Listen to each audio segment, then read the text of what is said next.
So today we're going to be reading rules and passages related to the Vinaya that is around dealing with food. Can I ask, Titato, could you read us the first one, please? Yes, Ajahn. Yo panaviku vikale kadaniyam wa bojaniyam wa kadeya wa bunjeya wa pachityanti. Kadami bunjisami ti patiganhati apatti dukkatassa. Adjohare apatti pachittiyassa. Thank you. So all the Patimokkha chanters have probably, I could recite this by heart easily. Also in the Patidesana. Very familiar to you. So this is the Yopana Bhikkhu. So to go through the so the rule is in the this is Pācittiya 33, and the origin story is where the group of 17 monks, who are the young monks that are ordained at a young age. So they are the reason for the Pācittiya, for only ordaining people at age 20. And so the group of 17, they go to the village, they receive a lot of food, the people treat them very nicely, they come back to the monastery, and they tell the bhikkhus to have all the food that they have received. But it turns out that this is in the wrong time, they are eating in the wrong time, and so at this time, it's the group of 6 who are the good bhikkhus, who are usually the troublemakers, but in this case, they are the ones who criticize the group of 17 that they are eating at the wrong time. And so they tell the monks about it, and then the rule is formulated, is that Yopana Bhikkhu, Shuddha Bhikkhu, add so Vikale, the locative at the wrong time, Kadaniyang Bojaniyam. The Kadaniyang, you'll see in the vocabulary I put there comes from Kadati, from chewing. So this is they are both food. They both mean food, but staple and non-stable food is what you could call it. Like Kadaniya, you could say it's the non-staple. Comes from the word kadati, to chew, and Bojaniyang is the staple foods, which is also edible, but it's more like cooked food. Cooked or staple food. Bojaniya is from bunjati, to eat, but it's also just to consume or to enjoy. And so Shuddha Bhikkhu, either a non-staple or a stable food. Kadeya bunjeya is taking the verb in the optative.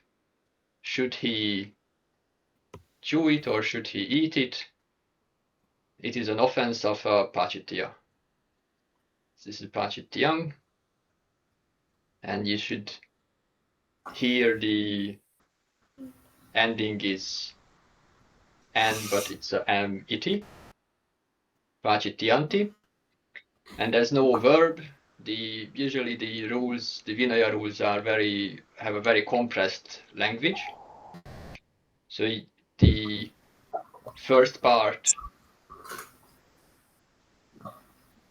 so the whole first part is just states the condition, and then the other part just says the result is Pācittiya, that it is a Pācittiya offense, an offense to be confessed. And then that's the formulation. And then So when you read the rule, then it will go through that defining the various terms. So a monk who has been given ordination, Vikalo, what does wrong time mean? Middle of the day has passed until dawn.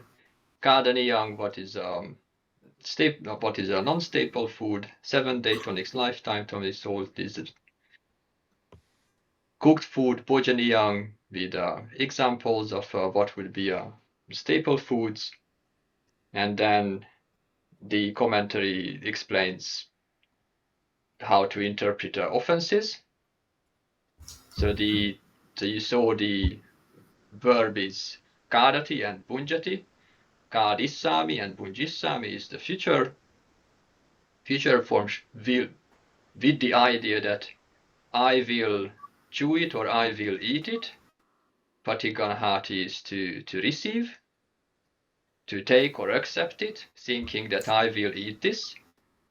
The result is apatti, which is an offense, and dukkatassa is the type of offense. It's a wrongdoing, and in this case it's in the genitive, so that an offense of wrongdoing.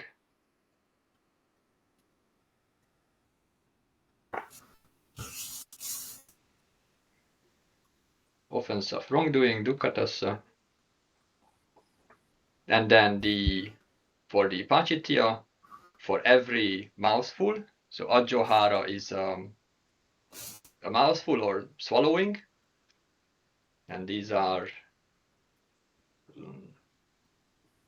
when chewing, so each mouthful, when swallowing, it is an offense of entailing confession. Offense to be confessed. Repeat the words 2 times. Ajohare. It means in Pāli that's how you express like repeated action. So like every time you swallow. Okay. Then many times you do it, Yeah. you commit an offense. Basically. For every swallowing is one patitya. That's right. It's an idiom for only one time. idiom for every swallowing. But the construction is that at swallowing, right? And then you understand that in English we would say every mouthful. So that's a good start with getting familiar with some of the terms. And then the other one we use that is very practical to the way we organize our lives is about how long you can store the 5 tonics, what they are, and what is the allowance for them. Here we can ask Jayavira, he's learning Patimukha. Please. Atanyo. Atanyo, okay, he's learning. Please continue. Yani kupanatani gilana nang biku nang patisaya niyani be sajani seyati nang sapinawani tang tilang madupani tang tani patiga hitawa sata haparanang sanidikara nang paribunji tabani tang atikamatu insagyang pachitiyanti. Thank you. You've done this from memory or from No, reading? very fast. Yes. So, it flows much better when you have memorized it already. Ajanga Visako, can you please walk us through it? So here is the construction again is like when you're listing something. So here it says yani kopanatani besajani. That's so those medicines, but it's like yani kani is one instruction, just like yoso. We have yoso. This is for plural. So those.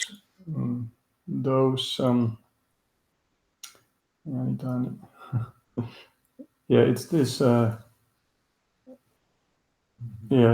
whichever those which is a plural construction. We are more familiar with the yo. So those medicines, bhesaja, so is medicine, and bhesajani is the plural. Yeah, so that's related. And then the medicines are patisayaniyani, which means like tasteful, tasty, kind of bit special medicines. Right, so we call them the tonics. And they are for gilananam bhikkhunan. So they are for this would be the dative, for the monks who are sick. Yeah? Gilana bhikkhu is a sick monk, or can discuss what Gilana here means. It doesn't mean very sick, but slightly tired, let's say tired, feeble monks. So for them, these tonics, right? And then, so this Gilananam Bhikkhunan would be the dative case. Seyatidang, like we know in the morning chanting, when you're listing something, namely, or for example, Seyatidang, and now we have the 5. Sapinavanitang Kalamadupanitam. So yes, ghee, then butter or cheese, whatever you want it to be, oil, Sugar. honey, and sugar or molasses, again, whatever you want it to be. And now it continues. Tani padigahetva. So those, like we had yani tani at the beginning, those, and now having received which, those 5, having received those, patigahitva, so that's from patiganhati, means to receive something, having received them,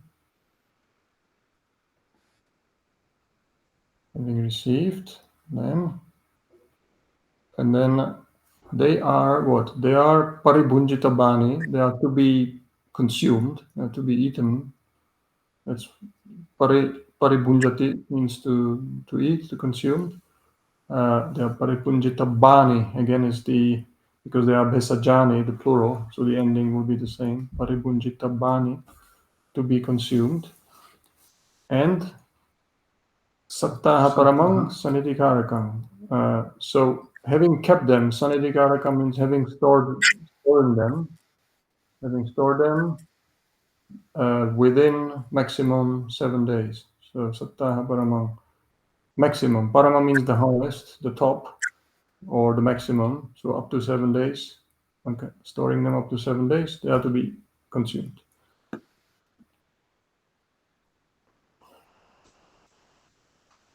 Right. Tangatikamayato? So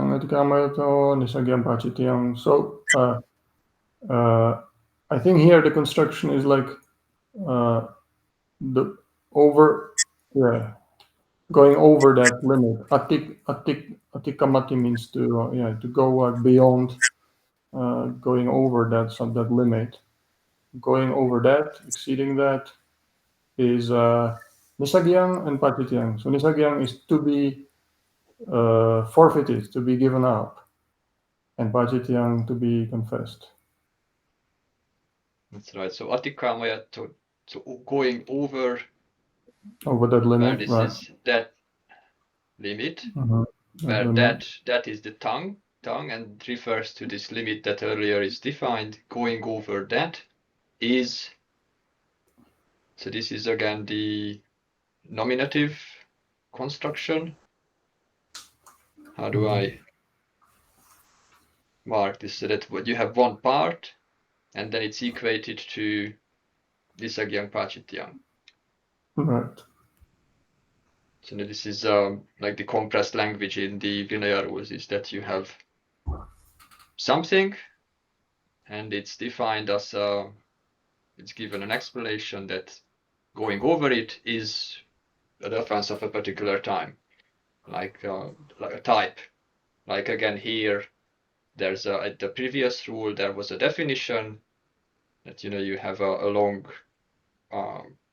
sentence, and that the result of that is an offense of a particular type.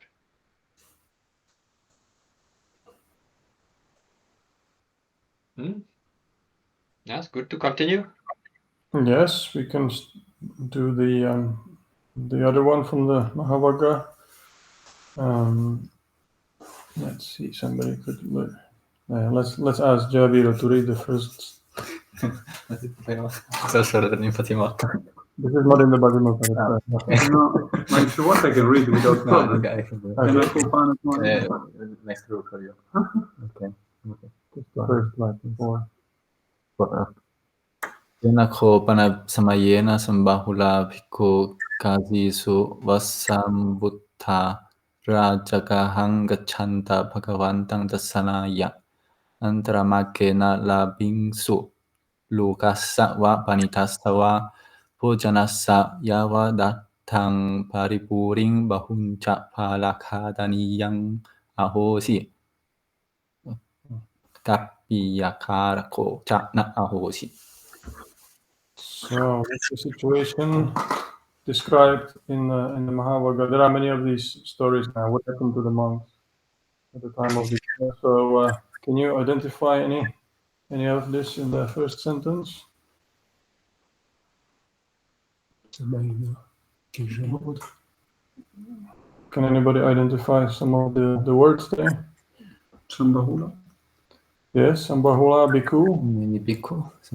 Yes, many bhikkhus. So they are the subject is the many bhikkhus. And Tena Samayana, we had that before. Anybody know Samaya? 9. Yeah. 9. So at that time, Tena Kopana Samayana. That's always the start of telling some story. At that time, on that occasion, there are many bhikkhus, and now Kasisu Vassangutha. So Kasisu, in the translation, if you look at it, it's translated as sometimes as having spent the rains at Kasi country. Kasi is one of the the countries in the regions of in India. But actually, if you look, I think at the Taniksvara's translation there, it says having spent the Vasa among the Kasis, because here is actually plural. It's locative plural. Kasisu. So it actually refers to the people of Kasi. And Kasisu is the locative of among them, among those people. Mm-hmm. And Vasang Vutha is Vasang, the rains. Vutha is that's the having lived there, having spent the rains. Vasati. It's from the word vasati, is to stay somewhere, to live somewhere. Vasang Vutha. They went to Rajagaha. Exactly. Rajagaham Gacchanta. So they are going while going to Rajagaha. Yeah, Gacchanto is one person going. Gacchanta, they are going. We saw the blessed one.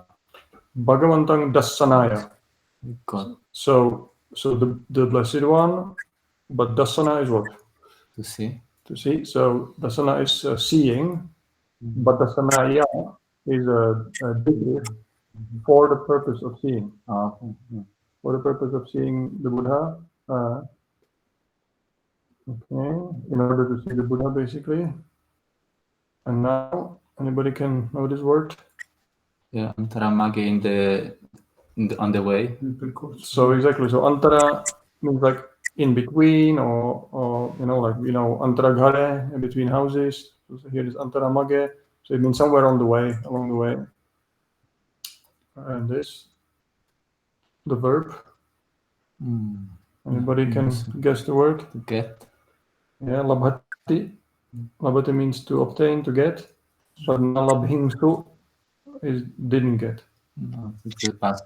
Yeah, past form. They didn't get.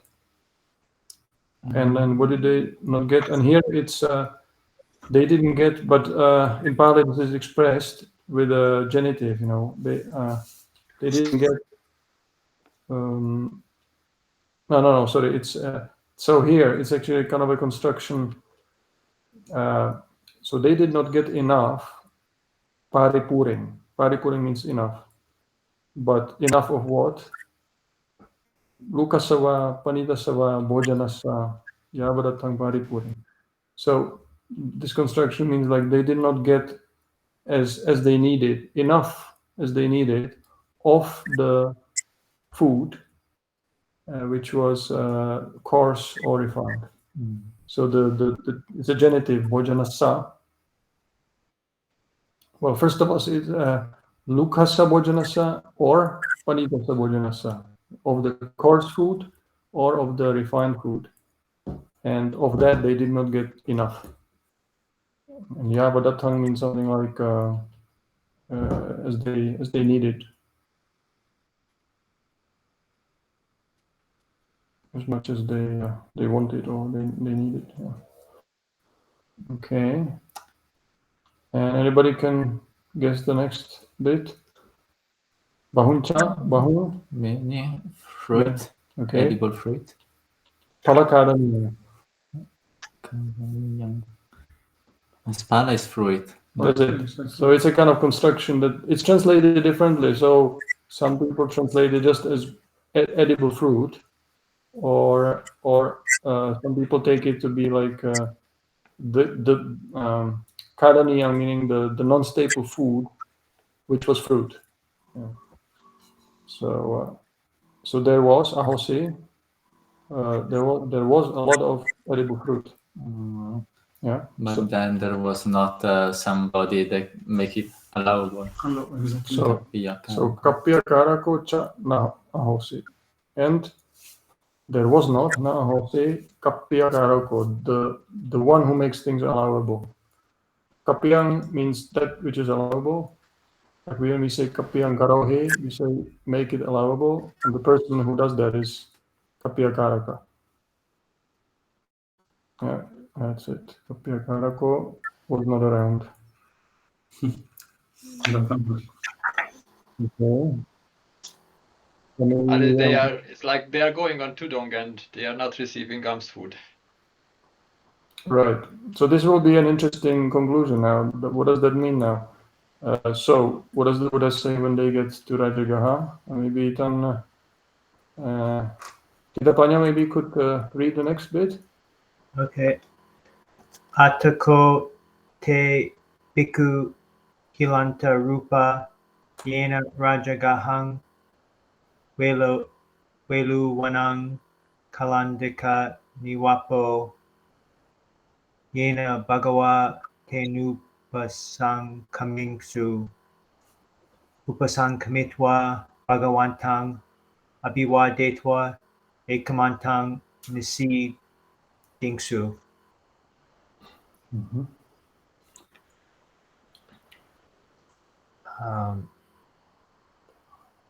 Yeah. Should I keep reading? Or achinang ko panetang buddhanang bhagawantang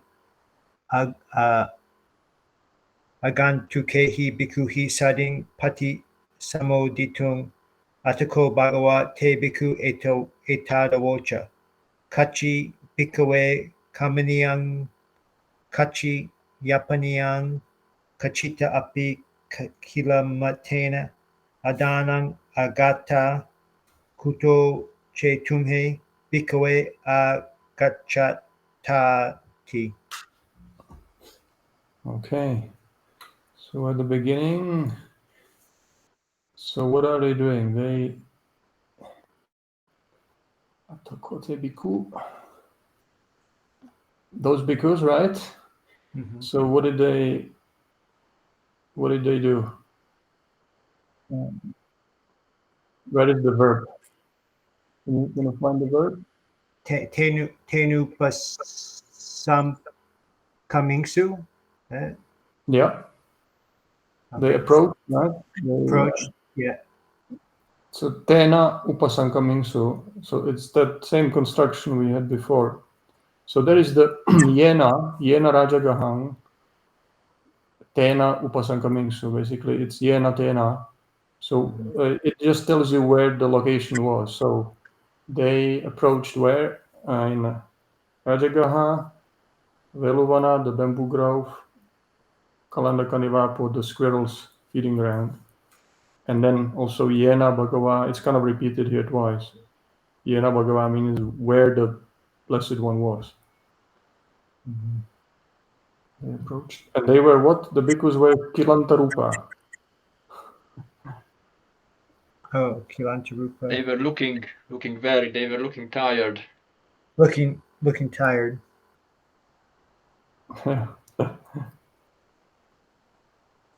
They looked like Tanvarabu after his tudong. I think so, yeah. Kilantarupa.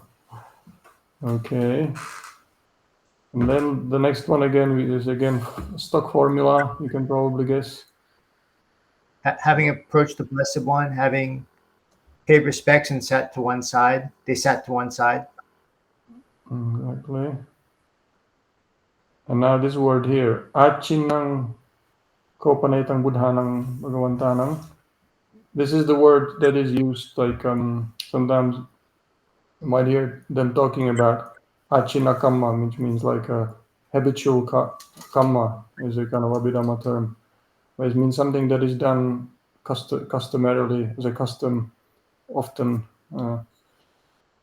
achina. So it is done, customarily done, it is a custom. Pana ekang, meaning this is customary of the Buddhas, or for the Buddhas, Buddhanam, Bhagavantanam, of the Buddhas, for the Buddhas, it is customary, meaning all the Buddhas, like not just this one. The Buddhas, the blessed ones. What was Buddhanam. Panetang, Ajahn? What case? Panetang? Panetang. Pana etang means etang means this. This, however, but this, however, this ko pana etang. This is customary of the Buddhas and Bhagavantas. And now, what is customary?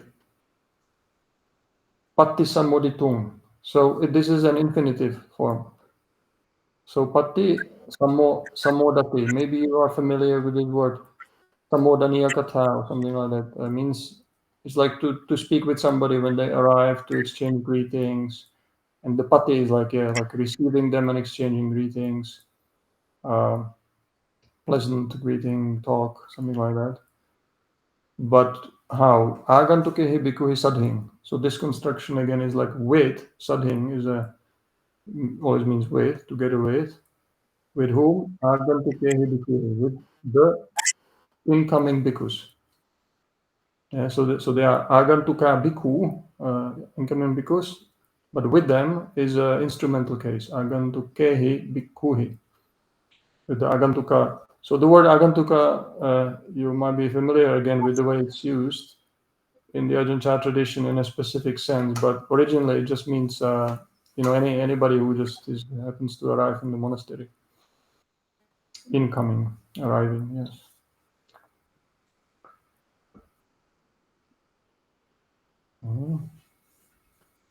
Now we could get somebody. Maybe Jyotika could read this. I shall try.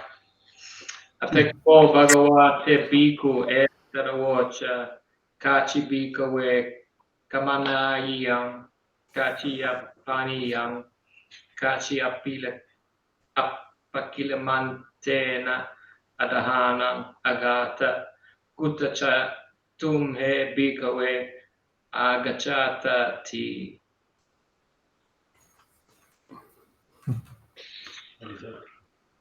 Thank you.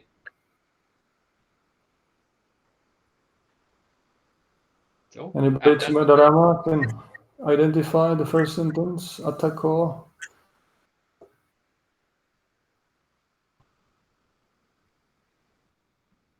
Then Atako. Then Then the Blessed One, to The those Blessed One, bhikkhus, right? the bhikkhu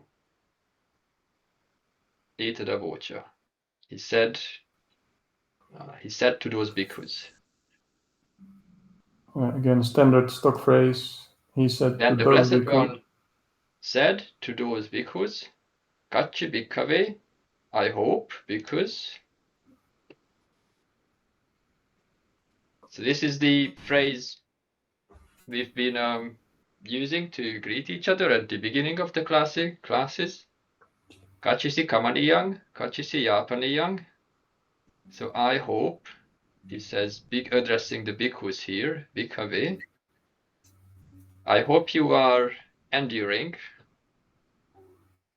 kamaniyang, and I hope you are able to keep going.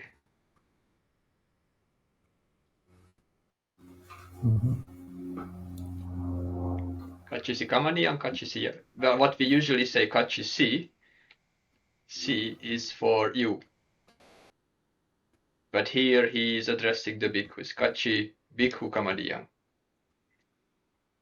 And then he continues, kachitta appa kilamatina addanam agata. So that I hope that there wasn't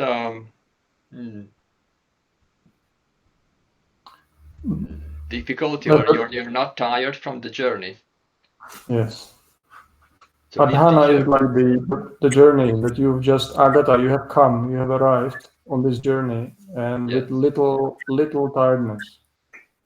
Yes, addanam agata is journey arrived. Like in English, you would say it the other way, arrived at the journey. Nappa kilomatena is with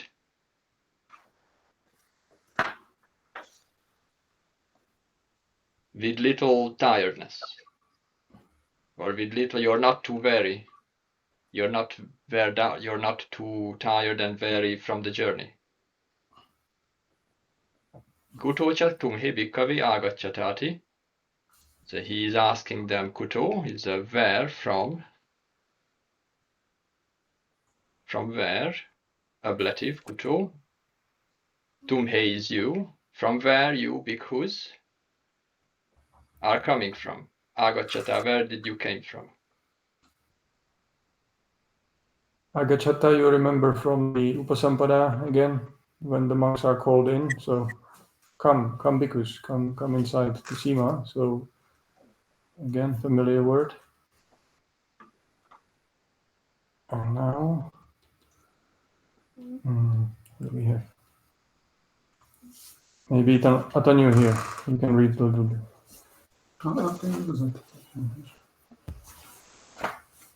Maniyang bagawa yapaniyang bagawa idamayang bhante ka siyu wasanguta jagang agachanta bhagawantang dasanaya antaramage na labima lukasawa panitasawa bujanasa yawadatang paripurim. Okay. So this is just the response. They repeat the same words. Kamaniyang, yapaniyang. It's just the way of saying, yeah, we can keep going. It's tolerable. Kamaniyam is from kamati, right? Which means like to tolerate something or to forgive also. But here in this case, like okay, it's okay. We can manage. Yapaniyam is again in the reflection on the core requisites. Yeah? Yapanaya. Being suparatya is something to keep going, from like something that allows us to keep going. So yeah, it's manageable. We can keep going. So here we idhamayang. Here mean like in this situation, in this case, we mayang is we bhante. Kasi suvasangutha. So having spent the rains among the Kasis, Rajagahang agachanta, having arrived at Rajagaha. And now, this one we know already. Bhagavantang Dasanaya, in order to see the Blessed One. Yes, we did this already.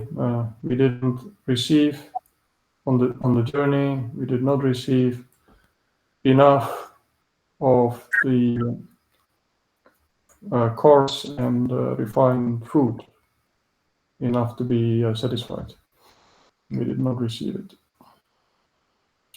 And then there was a lot of edible fruit, and there was no one to make it allowable. And tenamayang kilantarupa adhanagatati. So we have tenamayang. So we, I think this means tena in this way, like in such a way, we being tired, we have journeyed here. We have come here on the journey.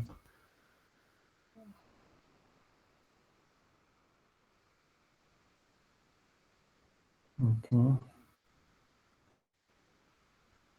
Especially if there was all that food around and they kept thinking, oh, we can't use it, we can't pick it up. Yes, they were scrupulous, so they didn't do anything that was not allowed. Yes. So the Blessed One responds? Mm-hmm. Let's see, who's there? Maybe Vupasamo, can you read this sentence? Atako. Okay, sure. Atako Bhagawa etasmi nidane etasmi pakarane dami katang katwa iku amantesi. Okay. So anybody can identify anything in the first sentence?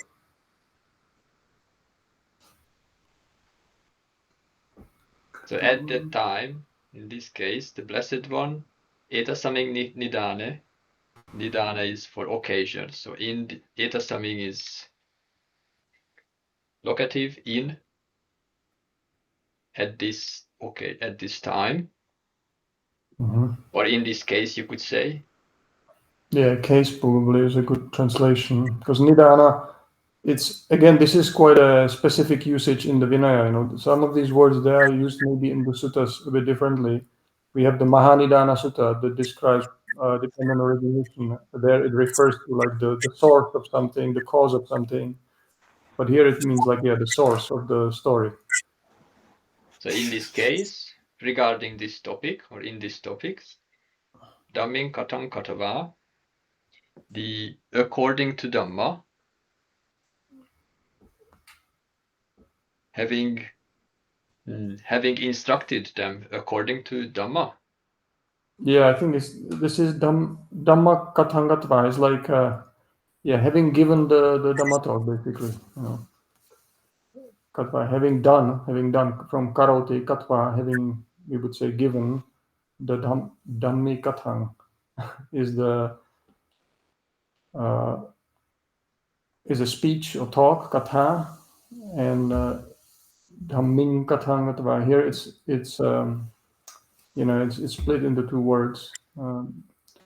So dhammi katha. Sometimes it's translated as righteous talk or something like that, but I think it just means the same as Dhamma katha, a talk on Dhamma according to Dhamma. He addressed the bhikkhus, bhikkhu amantesi, anujanami bhikkhave. Or would you like to explain this, Ajanga? This is the main point, no? Right, maybe you read it first. Anujanami bhikkhave, yatta palakadaniyang passati, kappya karako chanahoti, samangahitava, haritava, kappya karake passitava, bhumiyang nikipitava, patigahitava, paribunjitum. So anujanami, that's the word that we translate as I allow you, bhikkhus. So this is always the formulation of the rule. I allow you bhikkhus. Yatha is where Palakādaniyang pasati, where one sees a edible fruit, or fruit that is consumable, edible, pasati. It doesn't say here. You notice also there is no subject. It doesn't say who sees. It just says where, and you have to fill in. You could say yatha saw palakādaniyang pasati. Normally there would be a saw, or there would be yatha bhikkhu palakādaniyang pasati, but here it's omitted. The subject of the who does the seeing is omitted. You can say wherever one sees the fruit, and there is no one who makes it allowable. There is no kappyakaraka. No, they translate it often as like a monastery attendant or a layperson, basically, who can help you make things allowable. Then samang gahitva, by oneself. Samang means oneself. By oneself. Oneself having taken it is from ganhati, to grasp, to take.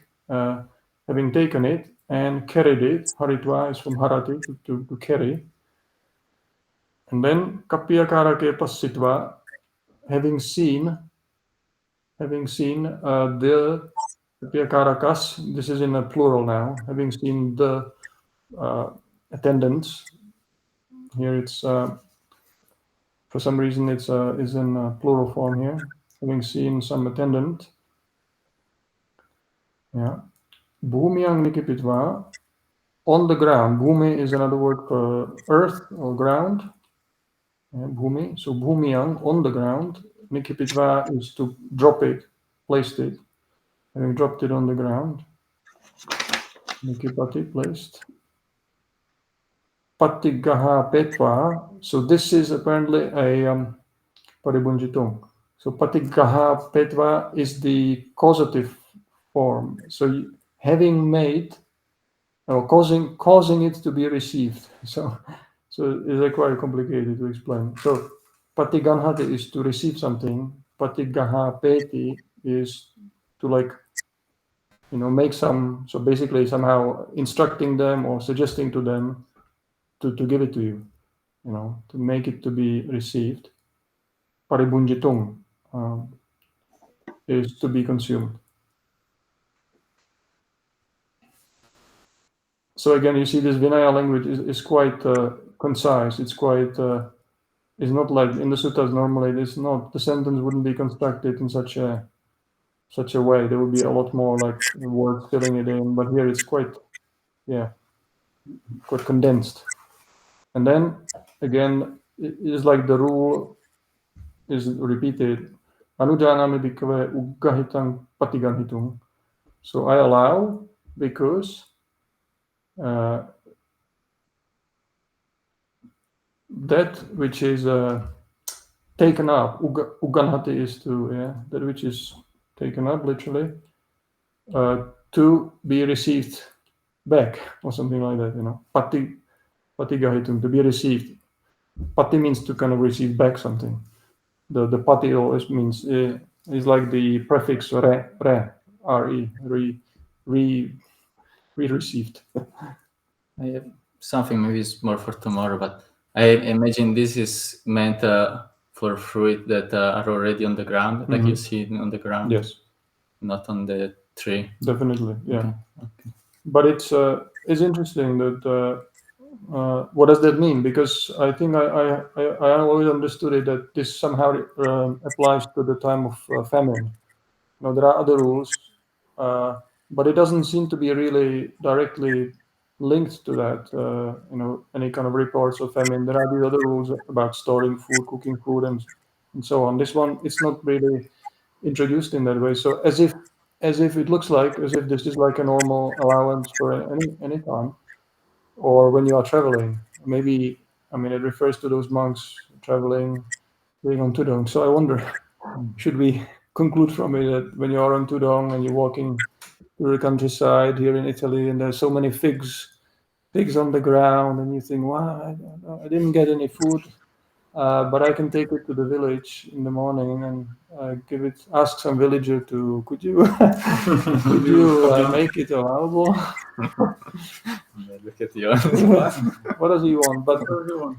But maybe there'll be even if it's on the ground, you should still have an awareness of, is this guarded, is this claimed?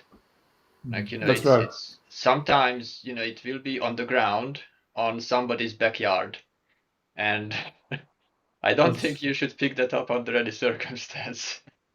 Yes, exactly. There are different, there are all these orchards and things. So yeah, there is some other rule about that, about these the people guarding the mango grove, and You see you with a big basket of mango. Yeah, And exactly. But At least one. but I don't know how you understand it. But this is interesting, and maybe it should be brought up or discussed in other monasteries. I never came across anyone explaining this as a general allowance, but it seems to really, from the story at least, it looks like it, that it's allowed.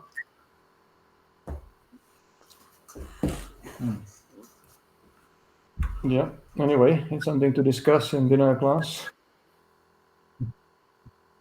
And the kapya, Questions? Or do you want making it allowable, I think sometimes can just mean maybe there is in that section, of course, the description how to make fruit allowable, by destroying the seeds or cutting into it. But there are different ways of making things allowable. This word kapiyang karoheo, kapiyang, akapiyang, allowable, not allowable, it can refer to various ways of offering things and so on.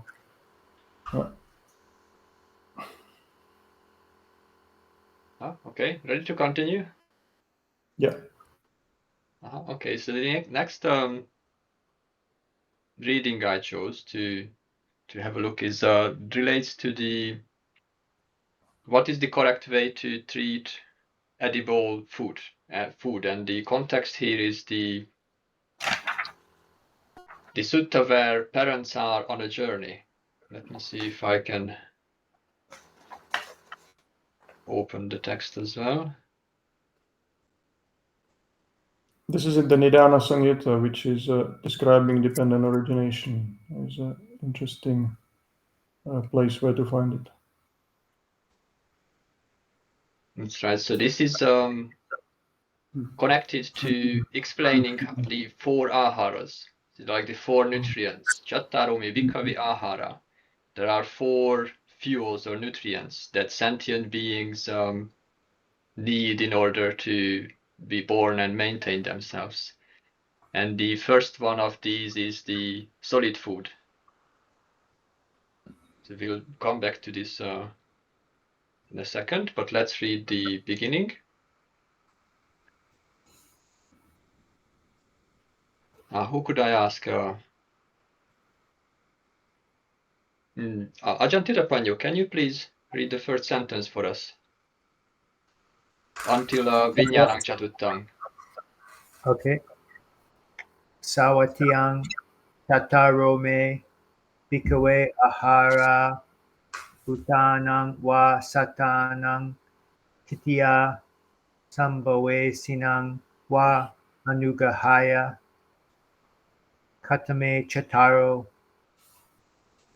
kavalikaro aharo ola riko va sukumo va paso dutio mano sanchetana tatya vinyanam chatutang.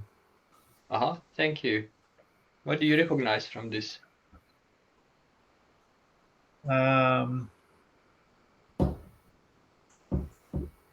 It begins chataro 4, something about 4. I'm sure. So there are four of There something. There are 4, and then address bhikkhus, and then ahara is like food, nutriments. It is chattaro ime, so it's ime ahara, these 4. These 4. Oh, okay. These 4. And then like beings, is it beings for that like titya or bhutanang wa satanang titya, like that help beings stand? or For the like they establish the for the continuity, for the support. oh, okay, of beings. Something. You recognize correctly. It's for standing literally, but the idea is that for holding yourself alive, for continuing to be alive.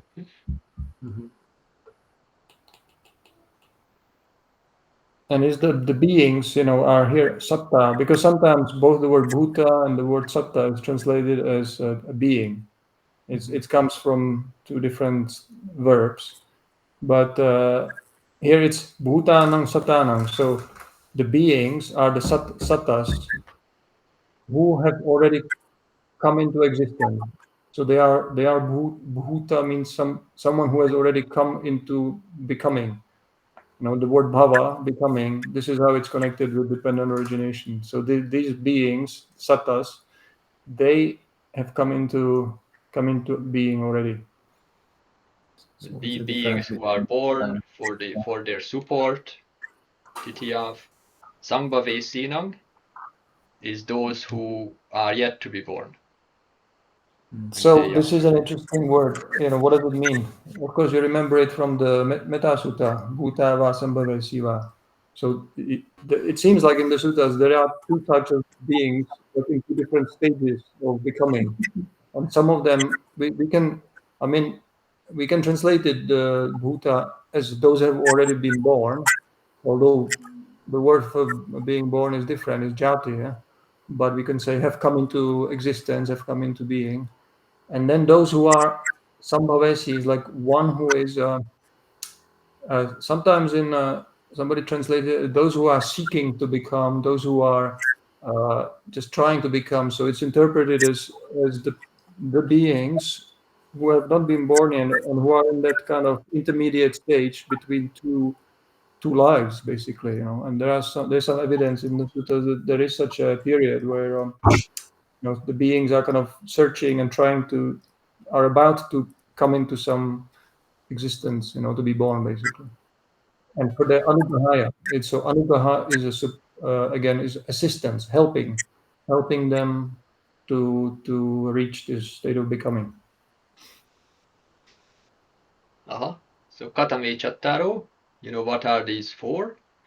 And then we have kabalikaro, which is the material, so physical food, which is morsels. That's it. Kavala or Kabbalah is the same word, like in Batimukha, is the handful, what you make a ball of food in your hand. Like physical food, either ularikova, sukumova, either coarse or subtle. Coarse or subtle, that's right. And then the second is contact, vassa, which is in its how to say as a technical term, it's sense contact. Mano sanchetava is mental intention. Well, intention is mental, so let's just do intention. But it is mental. It's mano sanchetana. It's a specific, again, a technical term here. Mental intention. So mental intention is the third. So these are nutrients. It's you understand, I think, physical food very quickly, but to contemplate the other ones is very insightful too. Vijnana is consciousness is the fourth. And we're only going to read the part relating to the physical food here, but I do recommend the reading the entire sutta for the other three.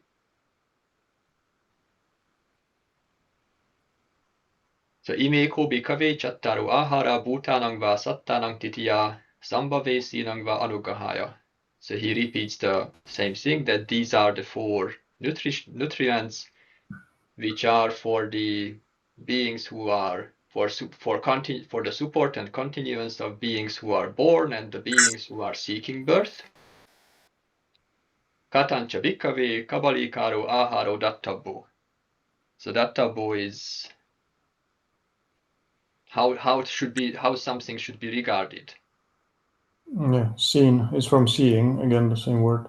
To be Dasana, seen, and then here is dattha, to be seen, to be regarded. or understood. You know, what should be your relation? What is the correct attitude towards physical food? Kata is what or how.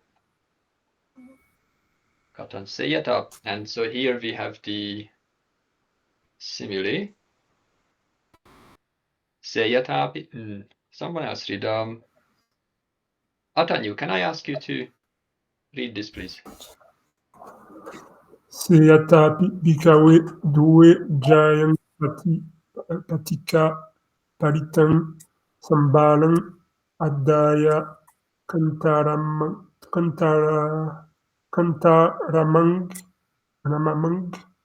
patipai jayung. Thank you. So seyatapi, for example, so the simile comes because Dave Jayam Patika, these are two, so this is a wife and husband. This is the simile of the flesh. That's right. So the wife and husband. So with Sangbalam is the provision on a journey. Paritang in this case is a little. So little provision Adaya is taking. So they've taken only little provision for the journey. And the journey is Kantara Moggam. So Kantara is a desert or wilderness. That's the Thai word Gandan, by the way. It means like kind of real wilderness. So they are on a journey. They are going on a journey in a wilderness and they've only taken little provisions.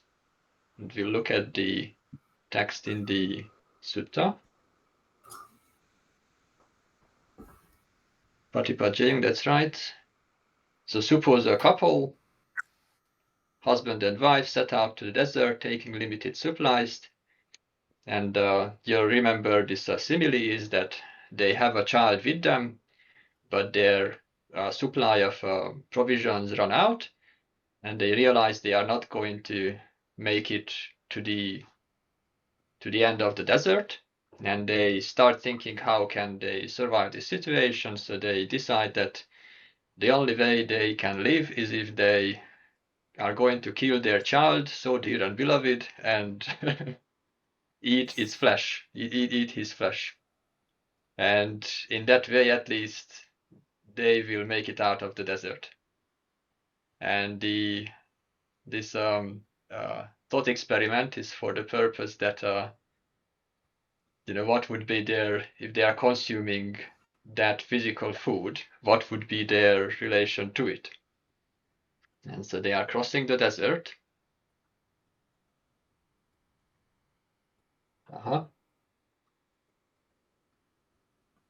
Titato, can I ask you to read the next one, please? Yes, Ajahn. Tanking manyata bhikkhave apinute dawaya wa aharayum madaya wa aharayum mandanaya wa aharayum vibhusanaya wa arahayunti no hetang bhante. Thank you. So recognize what are the phrases you recognize from here?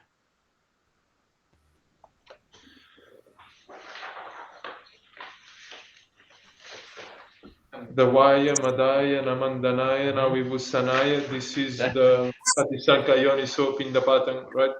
Correct, but you'll also recognize the beginning, I think, Tanking Vanyata. From the Anatta Lakkhana Sutta. You remember the meaning?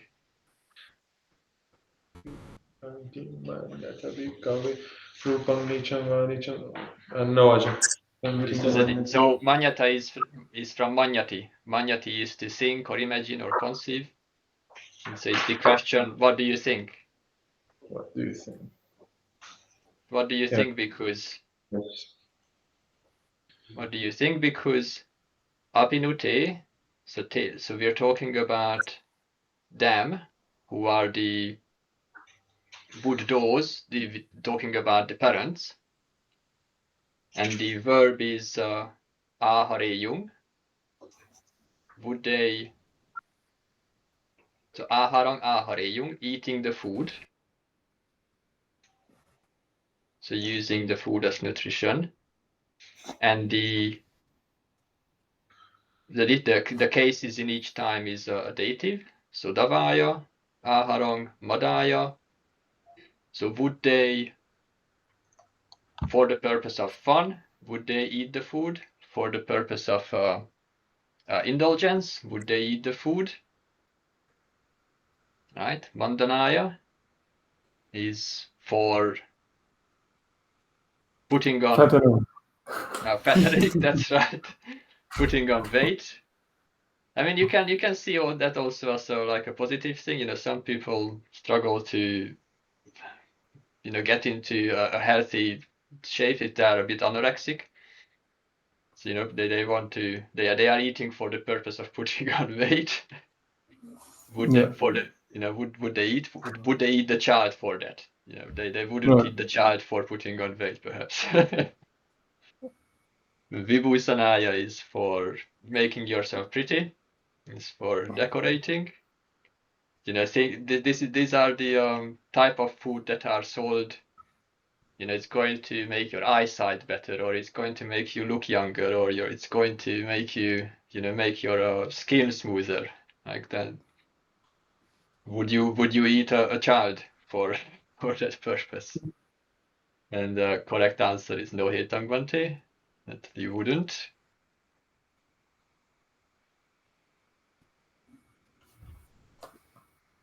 Do we have Titapemo here?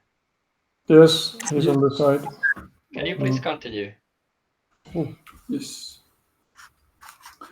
Nanu te bhikkhave yavadeva kantarasa nitaranataya aharan vareyumti evam bante evameva kvaham bhikkhave kabali karo aharo databoti vadami That's kabali. enough. Thank you. That's okay. Thank you. So nanute bhikkhave. So he's asking the bhikkhus, he's addressing the bhikkhus. Yavadeva. Kantarassa is the of the desert. So Kantara is the desert.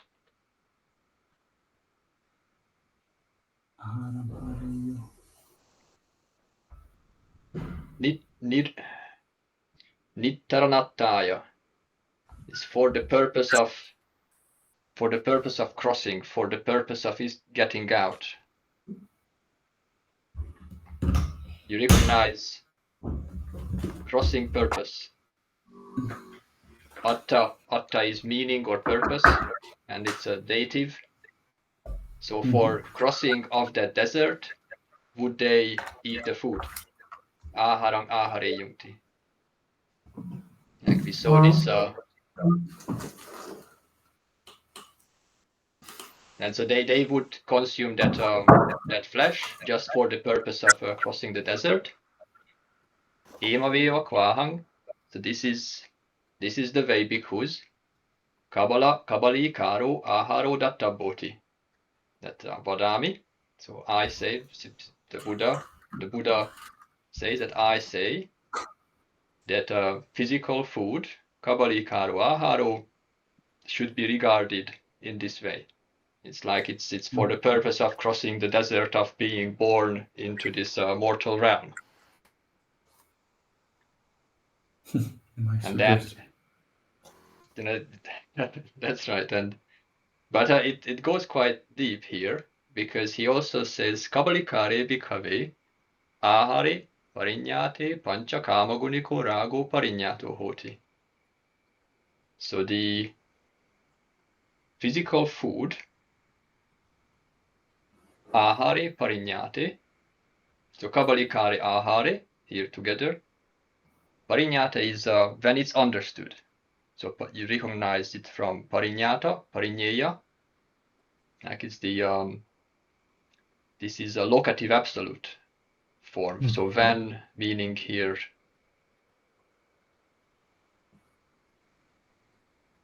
when it is understood.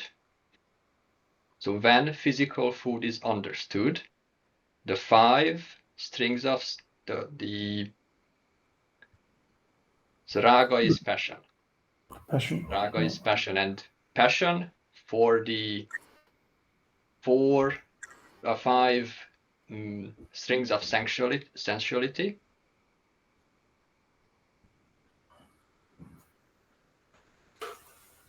are also understood. So contemplating food is not a second, contemplating this act of eating and what is happening and the attachment and the identification, the cravings that are arising through that is not a secondary practice to understand and abandon it, because once that's understood, the 5 strings of sensuality are understood. It's given up. It's no longer then food is no longer more than something you take for the purpose of crossing the desert. And then to conclude it, pancha kama gunika ragi parinyate nattitang sangyojanang yena sangyojena sangyutto arya savako puna imag lokam agacheya. Ajanga Vesako, can you finish this sentence for us, please? Yeah, so that's that. So the pancha kama gunika raga, that's an actually like an adjective. So the passion for the 5 strings of sensuality, but it's it's the kama gunika raga. It's something that defines the word raga, passion. Parinyate, so being understood. It's this locative again form. It's just used in Pāli in that sense, like when it is understood. Natitang samyojanam, there is not that fetter. Yena samyojanena samyuto, fettered by which yena, by which samyojanena samyuto. So by which fetter being bound or fettered. So samyuta, like the word Samyutta Nikaya, it just means the discourses that are somehow connected together, right? So being fettered together, being bound together. So there is not that fetter through which being fettered, the Arya Savaka, the noble disciple, would come again into this world. Agacheya would come, Puna, again, imang lokam, this world, into this world.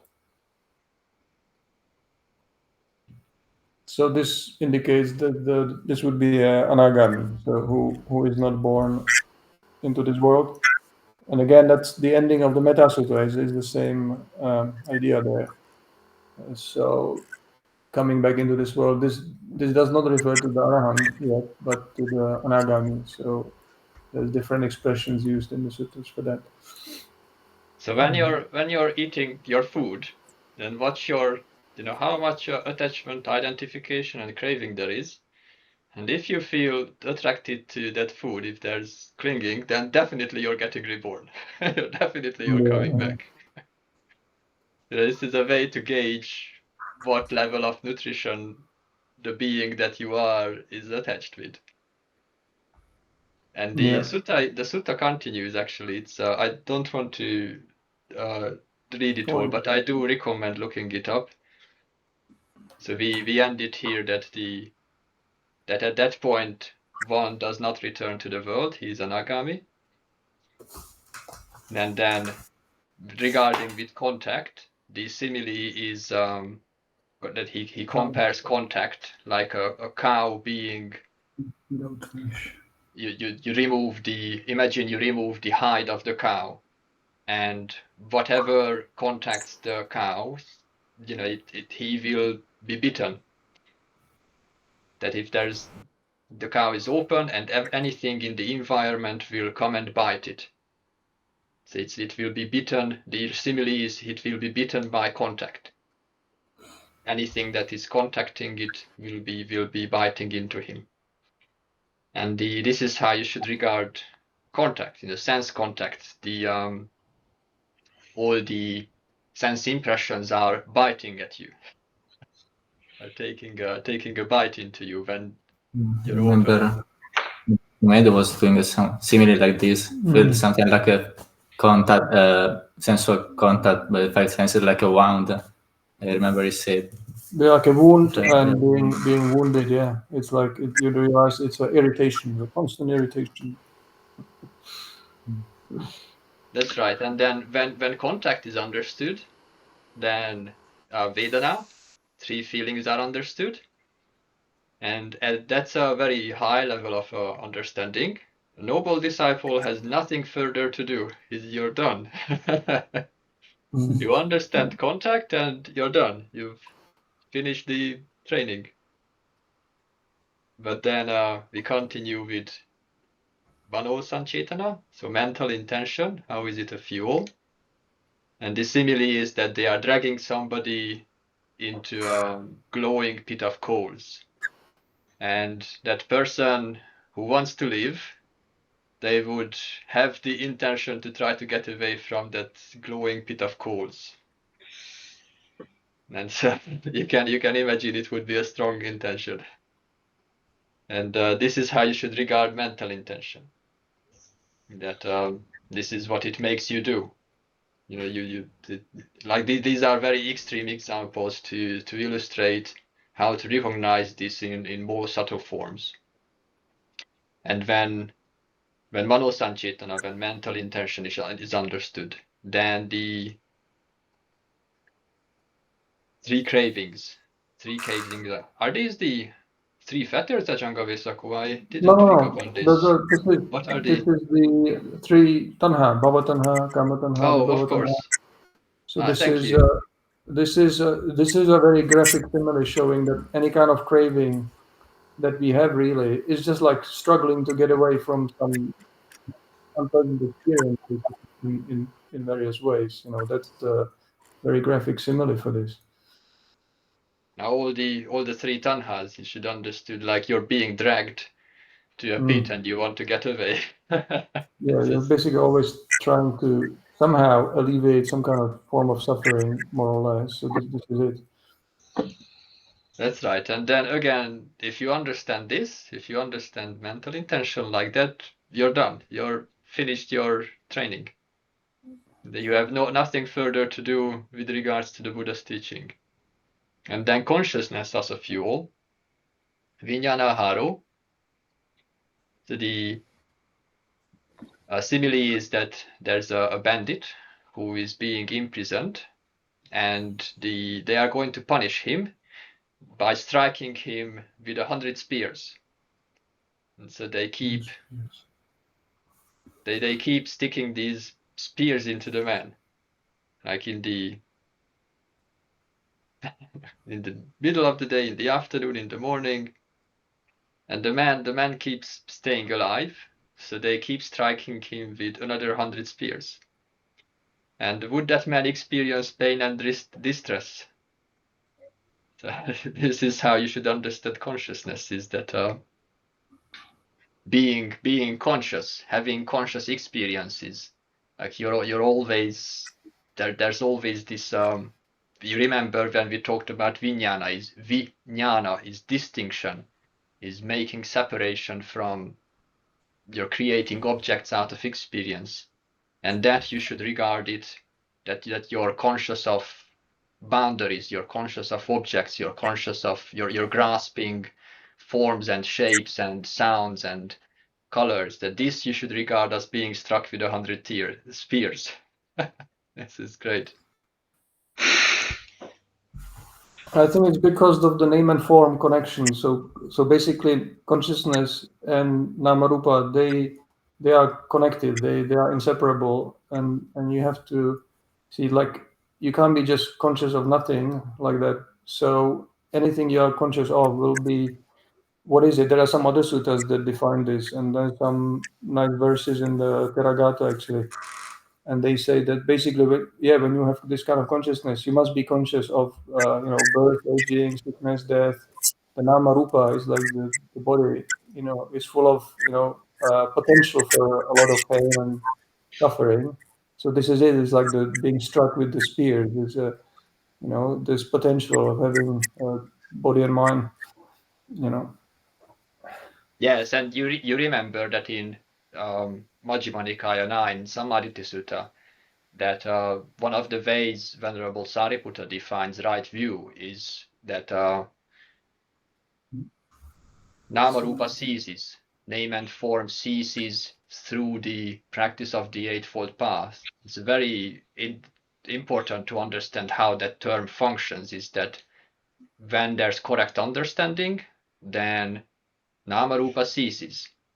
It's connected to how conscious form is how this is, you take it as a fundamental that you see things, but we are creating it. And when you're letting go of a particular craving, a particular grasping for signs, then you're no longer seeing that object. And it's very insightful to watch this in ordinary experience. You're no longer paying attention to something, and that object is no longer there.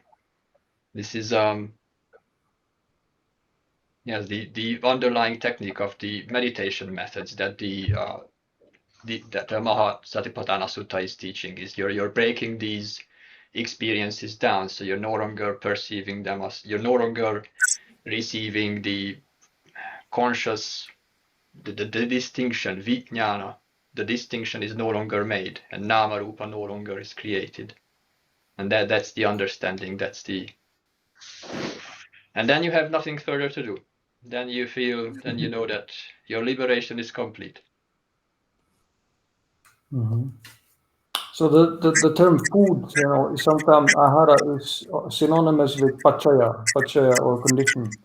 There are some other suttas where this is obvious. So that's why this sutta is in the Nidana Samyutta about dependent origination. So this shows you that if you read it in that context with other suttas,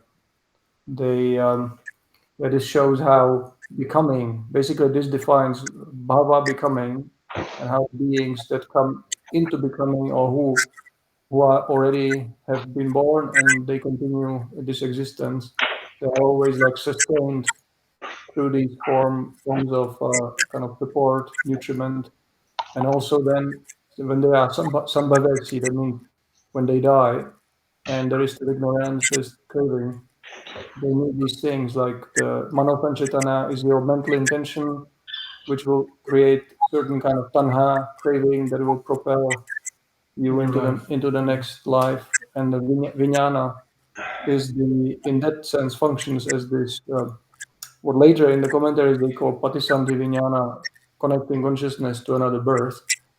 It's based on this kind of passage, and there's a few other passages. So there's some justification in seeing it having both function in the present life, but also connecting to the future life.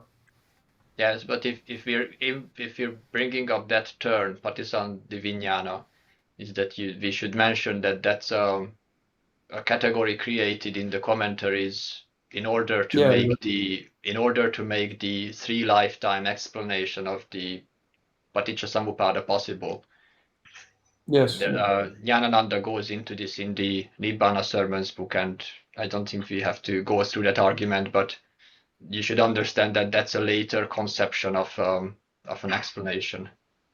So Jnanananda's point in the Nibbana Sermon is that this introduces an explanation of the Paticca which is not timeless, because you need these sequence of events one after another, and he goes through a number of examples why that's not correct understanding of Paticca.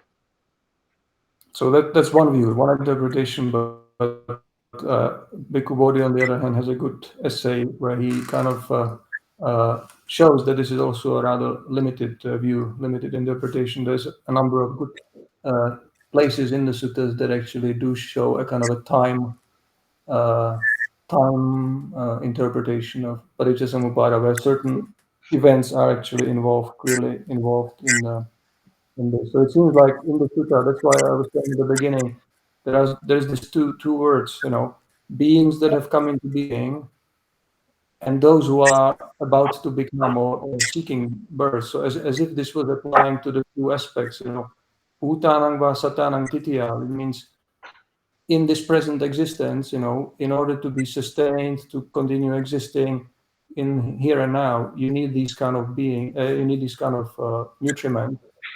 So that would refer to the kind of current visible aspect of dependent origination, how things are connected and dependent in the present life and in the present moment.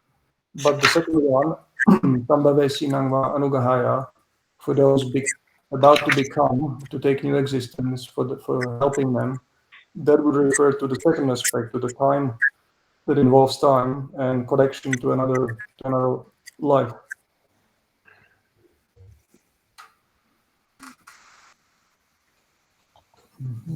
Good discussion today. Maybe. Yes, that's it. Sambhavati, by the way, in the Thai tradition, is sometimes explained by the meditation masters as well. In the more common in Thai common understanding is a kind of a ghost or spirit, kind of a consciousness that's floating around. And when they try to, I think somebody recently even made a Thai horror movie called Sambhavati, which is full of ghosts eating flesh and zombies and so on. But in the meditation tradition, they explain it more like the mind, like when you meditate, and the mind is like sort of craving and is floating around and is trying to get settled somewhere and find a kind of footing for the craving, and that's called Sambhavesi. Okay. Can I just make a quick question? I'm sorry. Please. On the last line that we read, there's the fetter Sangyojana. Yes. And I noticed that it's on Mahasatipatthana. There are two versions of this word. One is Sangyojana, like here, and the other one is coming from Sanya, Sanyojanam, with two N's. Is there any difference, Raja? That is only a different variant spelling. I think in the Burmese manuscripts, it's always spelled with a double ñ, and in the Thai and some other, maybe Sri Lankan, it's always spelled like this. So sometimes Yes, but the M. The variant spelling is also in the dictionary, so it's the same word. Okay. So, and is it connected somehow with the sanya, with perception? No, it's just no. I think if you're going to transliterate this sound, that you imagine like if you're writing it in some alphabet, in a phonetical alphabet, like the sound that you're making here is anya, right? And you're going to write it with that letter, but it's the etymology, like where the word comes from, some huge, that doesn't change. It's just how you're going to construct the spelling.